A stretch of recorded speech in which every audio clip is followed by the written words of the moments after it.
एक बार एक व्यक्ति महात्मा बुद्ध से मिलने आया। वह व्यक्ति जन्म से क्षत्रिय था और बहुत ही विद्वान व्यक्ति था। उसके विद्वान का प्रकाश चारों तरफ था। वो जाता था लोगों के शास्त्रार्थ में, उनसे बात करने, उन्हें कोई पूछने समझाने, और सब लोग उसे बहुत इज्जत देते थे क्योंकि वो बहुत ज्ञानी व्यक्ति था। और उसे अपनी ख्याति को बढ़ाना और अपने व्यक्तित्व को सबसे आगे रखना बहुत अच्छा लगता था। इसी तरह जब उसे मालूम पड़ा कि महात्मा बुद्ध उसके यहाँ आए हुए हैं, तो उसने कहा कि क्यों ना महात्मा बुद्ध से चलकर शास्त्रार्थ किया जाए, उनसे सवाल पूछे जाएं। और अगर मैं महात्मा बुद्ध को अपने उत्तरों से उसे समझाने के लिए कहा कि देखो तालाब में तुम्हें चंद्रमा नजर आता है, तो उस व्यक्ति ने हाँ में सर हिलाया कि हाँ नजर आता है। बुद्ध ने कहा कि लाओ एक बड़ा पत्थर लाओ, बहुत बड़ा, और इस तालाब में फेंको। जब फेंका गया तो बुद्ध ने फिर से पूछा उस व्यक्ति से कि क्या तुम्हें चंद्रमा भी नजर आता है? तो उस व्यक्ति ने ना में सर हिलाया कि नहीं नजर आता। तो बुद्ध ने कहा कि बेटा, इसी तरीके से तुम ऊपर से तो मौन हो, तुम्हारा शरीर जो ऊर्जा बनाता है मौन रहने के कारण, उसे तुम्हारा अंदर का जो शरीर है वो ले नहीं पा रहा, सह नहीं पा रहा, क्योंकि तुम अंदर से पूरे गुस्से में रहते हो, पूरे चिड़चिड़े में रहते हो।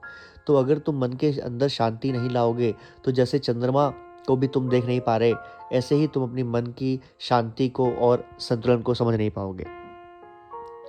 वो सुनकर बड़ा शर्मिंदा हुआ वो व्यक्ति। उसने फिर पैर छुए बुद्ध के, और उसने मन में ठाना कि 2 साल तक अब वो बिल्कुल अच्छे से मौन धारण करके रहेगा। और फिर धीरे धीरे समय बीता और 2 साल तक उसने जब अंततः पूरा अपना मौन धारण किया, और जब उसका समय पूरा हुआ तो बुद्ध ने बुलाया उसको और कहा है कि बेटा, अब तुम बताओ तुम्हें क्या सवाल पूछना है। तो जब 2 साल बाद उस व्यक्ति ने पहली बार बोला, तो उसके बोलने में उसकी मिठास इतनी थी, इतनी करुणा थी कि हर कोई सुनना चाहता था कि वो क्या बोलता है। उसने कहा, हे महात्मा, हे बुद्ध, जब 2 साल पहले मैं आपके पास आया था तो मेरे मन में सवाल ही सवाल थे, और मुझे खुद को ऊंचा साबित करने की लालसा थी। लेकिन जब 2 साल बीत गए, मैं मौन धारण करके रहा, तो मुझे लगा कि सबसे मूर्ख तो मैं ही हूँ। और मैंने 2 साल में ये समझा कि चारों तरफ सिर्फ उत्तर ही उत्तर है, मेरे पास तो कोई अब प्रश्न ही नहीं बचा है पूछने के लिए। जो भी मुझे प्राप्त होना था मुझे प्राप्त हो गया है। अब मेरे मन में कोई शंका, कोई प्रश्न, कुछ बचा नहीं है महात्मन। मैं अब अंतर से शांत हूँ, ना मेरा मन बेचैन है, ना मैं बेचैन हूँ। मुझे अब शांति ही शांति प्राप्त है।